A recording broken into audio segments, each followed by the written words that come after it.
পিঠা মেলায় শীতের পিঠা খেতে যেয়ে যে অভিজ্ঞতার সম্মুখীন হলাম সেটাই আজকে আপনাদের সঙ্গে শেয়ার করব।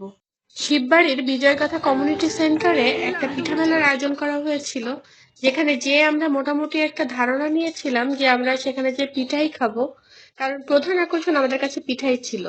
তো বাইরে নানা রকম স্টল ছিল, লুচি, তারপর মাংস। তো আমরা সবকিছু অ্যাভয়েড করে পিঠার দিকেই যাচ্ছিলাম।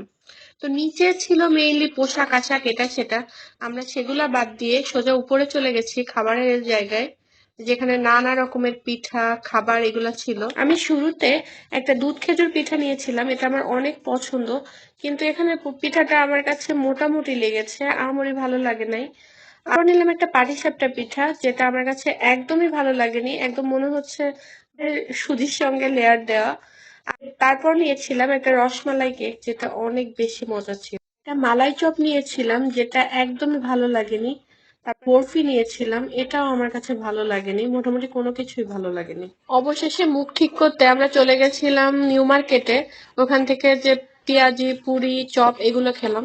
এগুলো অনেক বেশি মজা ছিল, মানে খেতে আসছিলাম পিঠা, পরে মুখ ঠিক করার জন্য এগুলোই খাওয়া লাগলো।